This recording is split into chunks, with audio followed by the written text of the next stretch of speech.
Well, Airbnb is one of the business sector's major internet players right now, and it's become potentially politically controversial in a high-priced city like New York. Now, hotels and hotel unions see Airbnb as competition. Many elected officials see it as exacerbating our housing crisis, and of course, the internet-based service company and its supporters see it very differently. As a savior for the housing gap our economy's created. Well, a few elected officials, like some members of the city council, are willing to get into the ring with Airbnb, including the prime sponsor of a bill to regulate the giant. She's here with us now. Let's welcome back Councilmember Helen Rosenthal. It's great to see you. Good to be seen. Thanks for having me here. Thank you. Also joining us and presenting a somewhat different position is Harvey Epstein, Project Director for the Community Development Project at the Urban Justice Center. And welcome to BK Live.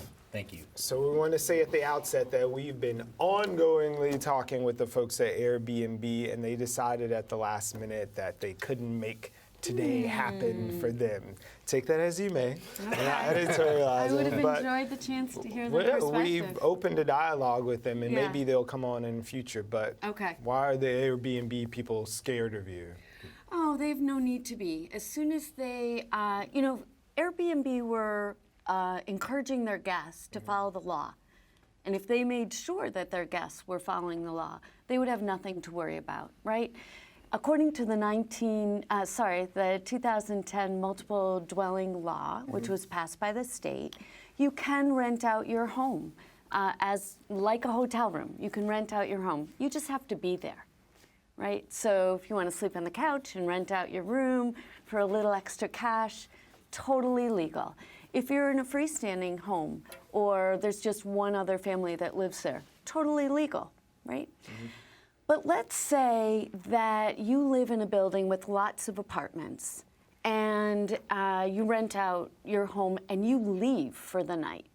So now no one's taking responsibility for who's there. That's illegal. So if you're the next door neighbor, and you usually send, I did this with my kids, that as they started to get a little bit older, you send them down to get the mail. I'm not sure I would have done that had I known my next door neighbor was not there, but it was some random person renting out the apartment. It's no longer a family residence. It's almost like a hotel. And if it were a hotel, then what does a hotel do? It protects the people who stay there, right? There's a sprinkler, there are fire codes. You have to have a sprinkler in every room. You have to show the egress. You have security. None of that happens if you're renting out your apartment, right? So the law really protects a guest, a tourist. The law protects neighbors so they don't have, this sort of ongoing churning of people next door to them. And frankly, it protects the tenant who lives there, because most building owners, let's say it's a co-op or a condo, they don't want anyone renting out their apartment like that. They could be evicted. Okay, nobody wants to be evicted in New York City, of course, but what exactly is proposed in this bill? Sure. So all this bill is doing... And why has it been described as the Freddy Krueger of bills? I love it. We love the superlatives and the fear-mongering, so... Yeah, I want Freddy Krueger you to of bills, is this really Freddy Krueger of bills? Like, what's going on? I like that. And I want you to know I took a picture of it and I sent it to my daughters. And I said, Freddy Krueger of bills. But all this bill does is say, if you're renting out illegally, and it doesn't matter what platform, what short-term rental platform it is, if you're renting out illegally, it can no longer be the cost of doing business if you get caught, right? It's no longer a $1,600 fine for the first time, it's $10,000. And if you are a repeat violator, doing it over and over and over and over again. How many times is over and over then? How about 5? So 5 times bumps it to the max, to 50,000. And currently, the max is 25,000. People don't generally get there. And it's, it's not enough to stop the big time, the landlords that are having an apartment building with 100 units. And they've now, let's say it's a rent-regulated building, and they've harassed out a dozen or so of the apartments, So they've got and they're 12 in renting it out. rotation. Right. So then, Harvey, is this really a safety issue or is it a money issue? Well, I think it's a safety issue, an affordable housing crisis issue, as well as the idea of, they have to pay for the cost of doing business. Yeah. So right now, on the safety side, I mean, I live in my building, and I've seen, people coming in and out with suitcases periodically. You're like, what's going on here? I have my kids, they live there. It's a real safety issue. The cost of doing business is, if it costs $50,000, it will be the disincentive for owners to do it. And what you're trying to do, you have to have a punishment that fits the problem. If the incentive is, well, it just cost me $5,000, but I'm making $10,000, it's just the cost of doing business, then they'll continue to do the illegal behavior. You have to make sure the punishment here fits the activity. And because it's so financially beneficial for these owners to do it, you have to make the punishment equate the cost. Okay. And now the stakes how do are you so high. differentiate?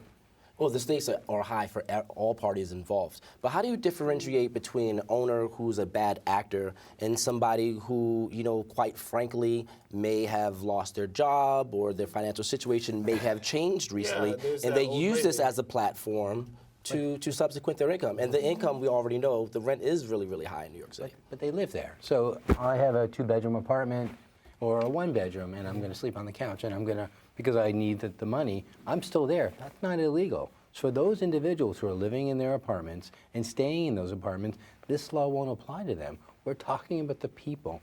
And sometimes we'll get people who leave their apartments totally, but we're really talking about the people who use this as a business model to subsidize their income through large swaths of affordable housing that are permanently taken off the market for all those people who want to live in our city who can't live in our city anymore because they're taking those units off the market. So if I'm going to my friend's wedding back home and I'm going to be gone for the next 4 days, and I say, hey, I'm going to be out, I got a 2-bedroom apartment, it's going to be empty, I can make a little extra cash while I'm at the wedding, that would be but I'm not illegal going to because be you're not there. Are there. you going to bust me? Is it like $5,000 later? Well, you in particular, we would never bust. No, I'm just kidding. Here's the thing. You're putting your neighbors at risk. Do you know, I've got over so the many weirdo neighbors, they're more of a risk to my guests than to the guest. They're coming with their suitcase, a lovely family from Dusseldorf. They're not going to be like diddling anybody. Well, when you go to the right? cafe, there may not be any croissants left in the morning. But I'm but- saying, and then like, they could get really mad. We can make up all types of scenarios. Yeah. We all can make up lots of scenarios. Let's talk about the real issue here. The real issue is people are being hounded out of their homes. They're being harassed out because the landlords who own buildings who want to make a killing right. do that, harass people out, and then they furnish the apartment. Yep. I have a building in my district, which is a rent-regulated building, and the tenants have watched, the low-hanging fruit, other tenants get harassed out of their homes, old people, Right. people who are sick, right? And now they have about 20, 30 apartments that are being rented out as hotel rooms. There's literally a maid's cart going up and down the hallway, Taking right? care of these. Taking care of the people.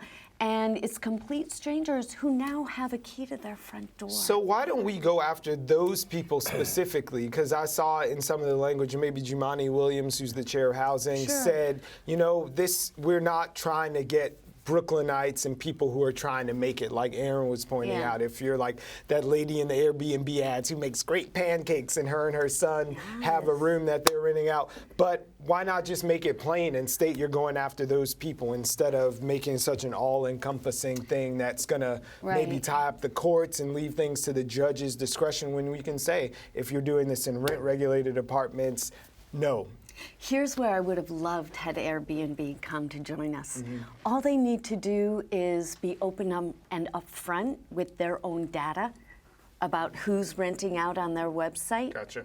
And then we can target the legislation right on those people. Now, I do in a know that heartbeat. Airbnb last year was running a whole series of town hall meetings here in New York City where they were asking a lot of the hosts and or guests to come out So not only so they could tell their stories, but they were talking about that exact thing. They said there's 28,000 of them in the city. Airbnb. Now, when you talk about the data, I know that was a big part between Eric Schneiderman. He was trying to get that information from Airbnb, and Airbnb was refusing. Then they were saying we'll release some of the limited amounts of information. Now, you and I were talking a little earlier, and we were talking about data. They were saying that 3/4 of the Airbnb listings in New York City are technically illegal. But what I was saying, and we also discussed earlier as well, is that a lot of times people will have multiple listings. They may have one listing for an extra room they have, and just in case somebody really, really wants to be in this neighborhood, they also have a listing maybe for their home. So by causing themselves to have more than one listing, doesn't that skew a lot of Airbnb's data? And can't that be sort of held against them, which is another reason they might not want to share that information? Because it can be misinterpreted. Well, I mean, Airbnb has to decide what they want to do. But our job as legal services organizations, and I assume Helen feels the same way about her position in the council, is to protect and defend the rights of all New Yorkers. And so the situation we're talking about is where we're talking about 95% of the housing we're talking about. So maybe there are the people who will, I'm going away for the wedding for 4 days. Right. That's not what anyone's looking to attack. That's not what this bill is about. That's not what anyone's trying to look at. We're trying to deal with a systemic problem. You said 28,000 units. We're talking about widespread use of Airbnb or companies, platforms like Airbnb, to take 20,000 units of affordable housing out of our city's coffers, basically taking them off the rolls. So people who live here, our friends and neighbors who have to move, don't have places to move to because those apartments are no longer available. So what we're doing is trying to figure out how to get those back. And so up to now, making it illegal hasn't been able to get it back. Up to now, having the Attorney General hasn't been able to get them back. Seems like what's left is punishing people who continue to engage in this egregious behavior. So are you ready to make an example out of somebody? Are you going to do the perp walk with that person? Because, that's always what it takes. So someone is going to be made an example of in the next 6 weeks. Right. I mean, can we wait before we go there for a second? Really? Last February when we had a hearing with the Airbnb, we said to them, just give us the data. We don't need people's names. We're not looking, give us the data so we can really see what's going on. And the frustrating thing is, they sent a letter to the chair of the Housing Committee, Jamani Williams, who's amazing, saying, we are so pleased to be working with the city of New York. The first thing they could do by working with the city of New York is share the data. We shouldn't have to be having the Attorney General do a data scrape in order to find the reality of what is going on. They then go on, Airbnb goes on to make lots of assertions about the people who are renting out their homes. I don't know what's true. And government, because they're not willing to play ball with us, we've now had to add additional money to government in order to find the bad actors, in order to get a data analyst who's going to do the data scrape so we can do it ourselves. So back to the money thing, I was watching the hearing on the municipal channel when Jumani was chairing there was a few owners of B&Bs there who are local business people, and I saw their testimony. What I didn't see was the sort of everyday New Yorkers who don't have a financial stake. So I wondered how those stories were coming to both of you guys from your constituents or through your work, how everyday New Yorkers are talking about it, because on the surface, it just seems like sort of sour grapes from people who run B&Bs who are competing with folks who are basically undercutting them. So is this an everyday New Yorker problem, or is this a hotel industry / small business or bread and breakfast? And do regular New Yorkers, will they feel comfortable enough to even come forward? Because a lot of times in the Airbnb sort of town hall meetings, they ask for people that will want to speak out. But it seems a lot of people the law sort of isn't really in on the situation yet, so they'd rather just sort of be quiet and wait to see where the legislation goes before speaking up about where it should be. You know what? As soon as we have the data, we can answer all these terrific questions.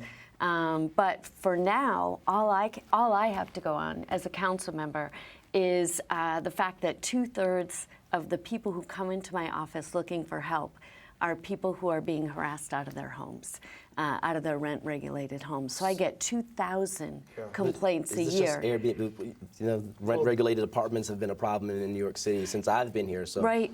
Great point of view. Great point. And this is sort of the new way for what I would call bad actor landlords to monetize their apartments. Because to be sure, once Airbnb is gone, there's still going to be those jerks who are trying to convert these rent-regulated apartments. So, And I don't want Airbnb to go out of business. Yeah. I want them just to work with the city. work with the city and abide by the law and make sure the people renting on their platform, it's a legitimate business if you follow the law. so I was just going to say, it's not like you'd be against anti-landlords. Like there are landlords who run buildings all over the city who do a really good job. Right. But over the weekend, 2 landlords were arrested in Brooklyn because they engaged in a pattern and practice of harassment and Rightfully so. discrimination. Yeah. So all this is talking about is not going after Airbnb or the people who are complying with the law, is having sticks and tools available to us when people engage in egregious behavior. And